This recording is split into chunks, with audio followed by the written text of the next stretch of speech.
Hi friends, welcome to your favourite channel listen to attention. दोस्तों, अगर आप is am are और do does के यूज़ को लेके कंफ्यूज रहते हैं और आपको ये नहीं समझ में आता कि इनमें से किसे यूज़ करना चाहिए, तो ये वीडियो आप ही के लिए बना हुआ है। आई होप वीडियो आपको अच्छा लगेगा। चलिए शुरू करते हैं। ईज एम आर और डू डज के यूज़ के बारे में बताने से पहले मैं आपसे ये पूछना चाहूँगा कि क्या आपको नाउन, एडजेक्टिव और वर्ब के बारे में पता है? क्या आप इन्हें आसानी से पहचान पाते हैं? अगर आपका जवाब यस है, आप इसे केवल 2 मिनट में और कुछ एग्जांपल्स में ही इसे समझ जाएंगे। और अगर आपका जवाब ना है, तो ईएमआर के यूज़ के पहले हमें सबसे पहले नाउन, एडजेक्टिव और वर्ब के बारे में जानना होगा। तो चलिए सबसे पहले हम लोग नाउन के बारे में जानते हैं। नाउन ये एक नेमिंग वर्ड है, मतलब ये हमें नाम के बारे में बतलाते हैं। फॉर एग्जांपल, इंडिया ये एक देश का नाम है। गर्ल ये एक पर्सन का नेम है। फ़ोन ये किसी थिंग्स का नेम है। और नंबर 4 मदर। और लास्ट एग्जांपल एप्पल। तो आपने देखा, ये सभी अलग अलग चीज़ों के नाम हैं। तो नाउन किसी के नेम को बतलाता है। Second, adjective. इनका काम किसी नाउन के बारे में कुछ एक्स्ट्रा जानकारी देने का होता है। जैसे हैप्पी, हैप्पी का मतलब खुश, खुश कोई नाउन ही तो होगा। स्ट्रॉन्ग ये भी कोई नाउन होगा। नंबर 3 वाइट, ये वर्ड भी किसी नाउन के लिए यूज़ करते हैं। नंबर 4 न्यू, ये भी किसी नाउन के लिए यूज़ होता है। और लास्ट हेल्दी, हेल्दी वर्ड भी किसी नाउन के लिए आता है। अब इसे ऐसे नहीं समझ पा रहे तो मैं आपको एग्जांपल से बताता हूँ। राजीव इज़ हैप्पी, तो कौन happy? Rajeev happy.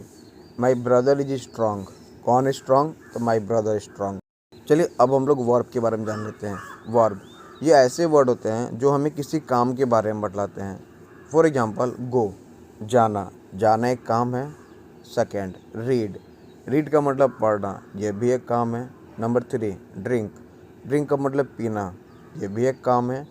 Number 4 catch, catch का मतलब पकड़ना, पकड़ना भी एक काम है।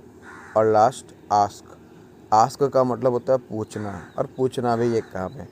तो ऐसे कोई भी वर्ड जिनसे किसी काम के बारे में पता चले, ये सभी के सभी वर्ब होते हैं। आई होप अब तो आप इन्हें पहचानना सीख गए होंगे।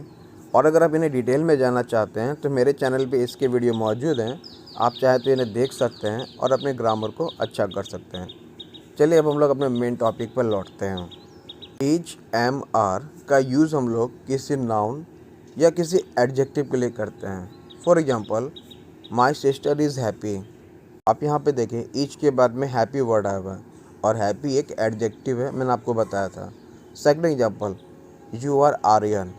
यहाँ पे आर के बाद में आर्यन आया हुआ है और आर्यन क्या है? आर्यन एक नाउन है।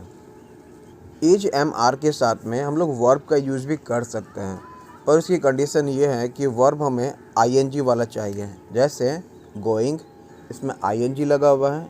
रनिंग, इसमें भी आईएनजी लगा हुआ है। और प्लेइंग, इसमें भी आईएनजी लगा हुआ है। हम लोग डू और डज के बारे में जान लेते हैं।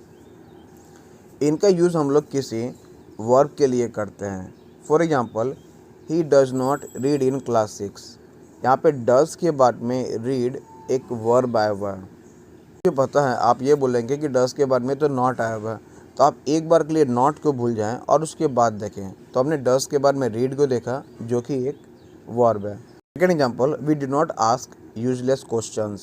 यहाँ पे ध्यान से देखें, डू के बाद में नॉट है और नॉट के बाद में आस्क वर्ड आया हुआ है और आस्क वर्ड एक वर्ब है। मतलब आस्क मतलब पूछना, और पूछना तो एक काम होता है। तो इस तरह से आपने ये देखा कि डू और डज के बाद में हमेशा एक वर्ब आता है। आई होप आप इसे भी समझ गए होंगे।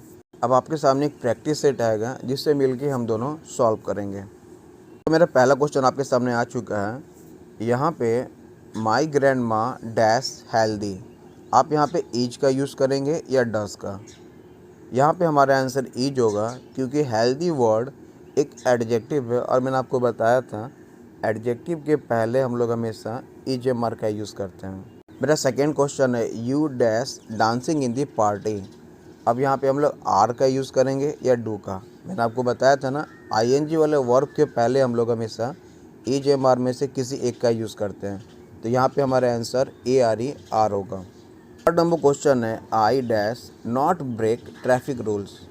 आई dash not break traffic rules, यहाँ पे हमारा आंसर एम और डू में से क्या होगा। आपको बता दूँ यहाँ पे हमारा आंसर डू होगा, क्योंकि आप ध्यान से देखें यहाँ पे डैश के बाद में नॉट और नॉट के बाद में ब्रेक वर्ड आया हुआ है, और ब्रेक का मतलब तोड़ना होता है, और ये एक वर्ब है।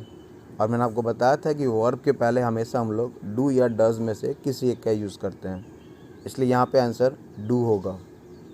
Number 4, he dash not go there, यहाँ पे ईज और डज में से क्या होगा। तब ध्यान से देखें, डैश के बाद में नॉट, नॉट के बाद में गो आया हुआ है, गो एक वर्ब है, इसलिए यहाँ पे हम लोग ईज का नहीं डज का यूज़ करेंगे।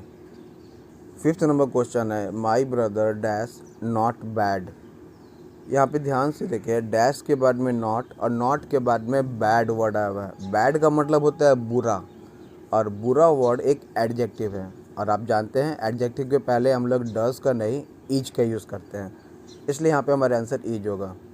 हमारा 6 नंबर क्वेश्चन है दे डैश नॉट लेजी, यहाँ पे हमें डू और आर में से किसे यूज़ करना चाहिए। तो आप ध्यान से देखें डैश के बाद में नॉट और नॉट के बाद में लेजी वर्ड आया हुआ है। लेजी का मतलब आलसी होता है, और ये एक एडजेक्टिव है, और एडजेक्टिव के पहले हम लोग इज एम आर में से किसी एक का यूज़ करते हैं, इसलिए यहाँ पे हमारा आंसर आर होगा, A R E R. 7 number question है we dash not help bad boys, यहाँ पे हम डू और आर में से किसका यूज़ करें। तो ध्यान से देखिए डैश के बाद में नॉट और नॉट के बाद में हेल्प आया हुआ है।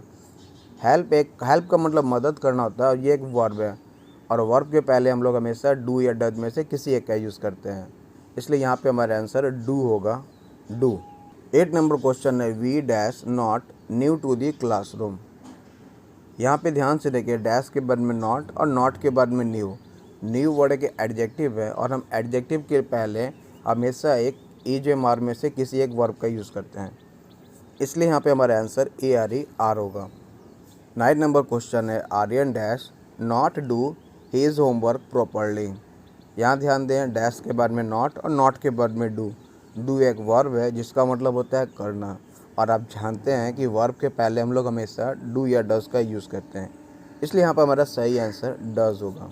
दोस्तों 10th नंबर क्वेश्चन आपके लिए है, और ये क्वेश्चन है आर्यन डैश नॉट ए फूल, आप मुझे इसका जवाब कमेंट में दे सकते हैं। तो दोस्तों आपने देखा इसे बनाना कितना आसान है, बस आपको नाउन, एडजेक्टिव और वर्ब को पहचानना आना चाहिए, और आप इसे चुटकी में बना सकते हैं। आई होप वीडियो आपको अच्छा लगा होगा। वीडियो अच्छा लगा तो इसे लाइक और शेयर करना ना भूलें। इसी तरह के वीडियोस को पाने के लिए मेरे चैनल को सब्सक्राइब करें। Thank you for watching.